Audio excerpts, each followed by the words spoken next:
I was asking, for example, about Jesus' presentation at the Temple of Jerusalem after his birth.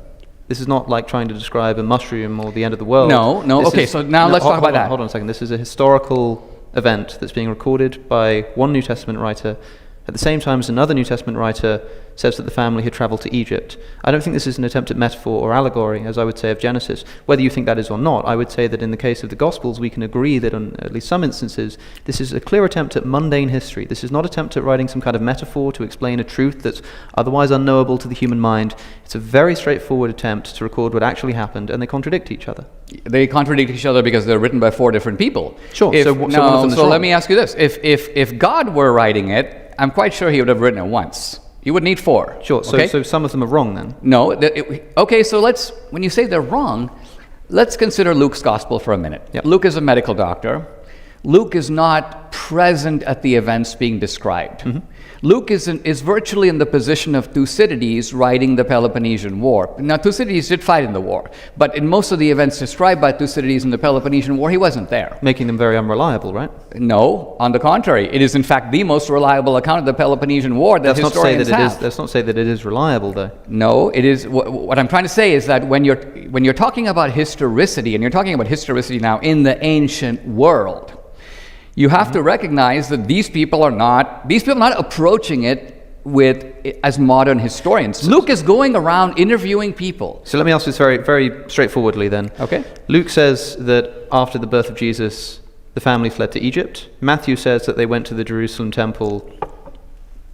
Are they both correct, or is one of them wrong? Who the heck cares? I mean, look. Well, I do, and so well, do you probably do, the people who are listening to a debate about whether the Bible is true. Let me say why what you care about is not only trivial, but indicates a kind of unwillingness to try to get what the text is trying to communicate. I'll tell you why I don't think it's trivial. Because I think that the reason why Luke may have invented the flight to Egypt, he tells us. Luke says, when he records the flight to Egypt, and then they return from Egypt, he says, this is so that we can fulfill the prophecy from Hosea chapter 11, out of Egypt I shall call my son. Now, in Hosea, God is talking here about the nation of Israel. At least in this case, unlike the Matthew prophecy, the prophecy actually exists and we can interrogate it. It seems to me like what Luke is doing here is attempting to display Jesus as the fulfillment of the Old Testament prophecy. And in fact, he tells us that that's what he's doing. Therefore, if it is the case that Jesus didn't go to Egypt, and didn't come out of Egypt on his return, then this would undermine Luke's attempt to identify Jesus as the Jewish Messiah, fulfillment of the Old Testament prophecy. That's why I think it is relevant. Well, look. And not trivial. Right, but I think that Would you agree with that? I mean, do you think it's a completely trivial point? If it's so trivial, no, I think that the point, why is it included in the first place? The point, as you stated it before, is trivial. The point you're now raising is not trivial, but the point you're now raising is one in which you have 3 centuries of Jewish-Christian disputation about whether Jesus is the Messiah, okay? And by and large, the disputation breaks down in this way. The Jews are the biblical literalists, and the Christians are the sort of metaphorical readers. And I say this because let's take a very famous passage that bears on this very topic, where Jesus is talking about the destruction of the temple. And the Jews go, you said the temple would be destroyed. Now, interestingly, Jesus did say the temple would be destroyed, and the temple was in fact destroyed in 70 AD. In fact, 40 years after Jesus said that, the temple was in fact physically razed to the ground, and the Jews dispersed in a huge diaspora. But my point is, Jesus doesn't reply that. Jesus doesn't say, hey, listen, wait 40 years. Jesus says, no, you're misreading me completely. When I said the temple, I was actually speaking of the temple of my body. He doesn't tell them that. But this is stated. We're told that that's what he means. We're told that's what he means. So what I'm getting at is, here you have a case where you have an event, you have a Jewish literalist reading and a Christian metaphorical reading. Yep. Another example, and So would you say then the flight to Egypt is a metaphor? Is that what you're trying to say? In other words, I'm trying to understand what it is that you're doing here to actually answer the question that I'm asking you, which is about, because here's my theory, here's an idea. Okay. Luke, the author of Luke, invents the flight to Egypt in order to identify Jesus as the Jewish Messiah, meaning that when we read Luke, we should note that where it appears that he's making historical claims, we should note his willingness to twist history in order to fulfill a theological Well, you don't know if he's doing that. You're assuming that. This is your theory. No. What I'm saying is that that's one thesis to explain the contradiction between Luke and Matthew. If you want to say that it's trivial, then fine, but we still have to explain how it comes about. And what I'm saying is one idea of how this comes about leads to us undermining our trustworthiness of Luke. What I'm asking you for is your explanation that would not lead to us having to undermine the trustworthiness of Luke. I don't have the ability to referee that passage. I'm not aware of this contradiction. I'll have to go back and look and see. That's fine. Go and look it up. But what I am doing is I'm questioning your methodology and your kind of what would I call it?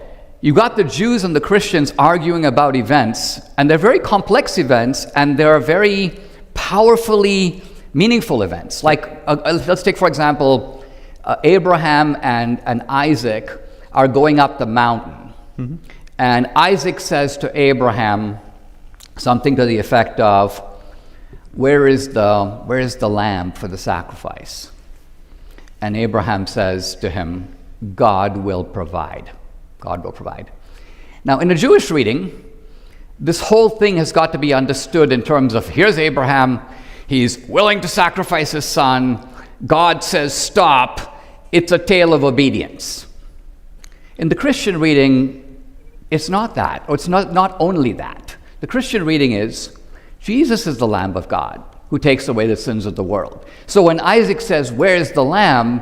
And Abraham says, God will provide, it is a foreshadowing of a significant event in the New Testament. Now again, as I say, the Jews and the Christians argued this for 3 centuries and more. I'm not even trying to adjudicate who's right, but I'm saying you're waltzing in, coming with neither of these two assumptions. In fact, I assume you think that the Old Testament is as mythological as the New. No. Okay. Sorry, I need to. And I guess what I'm saying is that people who read the Bible to understand what the Bible is trying to say and what we can learn from it, do what the Jewish rabbis did and do what theologians like Augustine and Anselm and so many others have done. They don't really do what you're doing, which is saying, hey, Luke must have talked to a guy who thought it happened over here, but in fact, this guy says the roof was thatched, but another guy says they let the guy in through the roof who had to be healed. Contradiction. Yep. And I'm like, is this your way of trying to say the Bible is not true? Yes, it is. Yes. Okay. It's precisely what I'm doing. The Old Testament is not fully mythological. I think Genesis is mythological. I think that Exodus makes more of an attempt at history, but has mythological undertones. I think that the military conquests I mentioned in my opening statements are attempts at describing literal historical events. I think that the Psalms are poetry. I think that Job is mythology. I don't think a man called Job actually existed. Right. And so there are lots of different genres here. The reason I'm asking about the contradictions in the gospel, and I understand if you don't want to talk about the specific example of Egypt and Jerusalem, fine, whatever, maybe you can send me an email about it later or something, that's fine. But the reason I bring it up is to say that there are lots of these. And in each case, if we try to look at why they might be contradicting each other, the reasons I think we're given tell us that the historicity of this text should be in dispute. For example, I mentioned the date of Jesus' death. The Synoptic Gospels specifically place this after the Passover meal. They have the Last Supper as the Passover meal. Okay. John uniquely sets it before the Passover because he has the theological purpose of wanting to depict Jesus as the Passover lamb. Mm-hmm. Now, this is a contradiction if the Gospels are supposed to be historical accounts of what happened to Jesus, which I imagine if we were having a debate about whether Christianity were true, about whether the God of the Bible existed, you might put forward, say, an argument for the resurrection of Jesus. You might say, well, we have good historical evidence to think that Jesus rose from the dead, and you might point to the story of the crucifixion and the disciples seeing him after he died. This is a common thread. The problem is that if we're treating it as historical in an area like that, then we have to engage with it as a historical text. Why would they contradict each other? I would say for the same reason that Luke contradicts Matthew in the birth narratives, because they're attempting to make a theological point, which tells us at least, and maybe you think that the New Testament is an entirely theological and in no way a historical text. Would you agree at least that the New Testament writers are seemingly willing to adapt the historicity of an event in order to serve a theological point? Would you agree with that? Yes and no. I would agree that... Well, that definitely is a contradiction. Well, it's not a contradiction, because, Thucydides is relaying historical events to make a moral point about the nature of politics, and both are completely consistent with each other. Sure. It's not as if Thucydides is, so he's a student of power politics. He is making a point. His speeches are driven at making a point, but the point is excavated out of the actual events. Now, I think that there's a reason that we're given 4 perspectival accounts of Jesus' life. And they're not identical. In fact, as I say, if they were identical, you wouldn't need 4. The point of reading these, and I think the way to read them. Let me say a word. If you want to determine veracity, you have to operate a little bit like a jury, and by that I mean pick up the Gospel of Mark, the first of the Gospels. Now, by the way, these Gospels are written very proximate to the events they describe. And I say this by the standards of, we're talking about historicity of any historical document. 70 AD, would you say, for Mark? Yes, I mean, I would say within decades of the events that they describe. But crucially, would you agree with most historians that this happened, for example, after the destruction of the Jerusalem temple, thereby allowing the author of Mark to put the prediction in the words of Jesus' mouth without it being anything miraculous? This is a highly debated point because Mark's gospel leaves off incomplete and has what seems to be at the very end an added section. I don't want to debate that little fragment of Mark. Here's what I'm getting at. If you've never read the Bible, and we've all read the Bible in a way, I was raised Catholic, and so I was habituated to going to Sunday Mass and sort of felt like I didn't know the Bible. I've heard these stories read and so on. But it was a completely different experience for me as an adult to go back with critical skepticism and just read the book of Mark straight through. It has the complete ring of authenticity. And I say this because not only does it give you little details that don't really seem to even belong there. It's clearly not written with a polemical purpose exclusively. Mark will tell you things that not only seem irrelevant, but at other times undermine what he's trying to say. And that is the true ring of authenticity. Because if someone were to... What's that? An example? Well, here's an example. In the Jewish tradition, the testimony of a woman was considered inherently suspect. But the testimony of men generally reliable. And therefore, not that the testimony of women is disregarded altogether, but you needed, for example, many women to say the same thing. Yeah.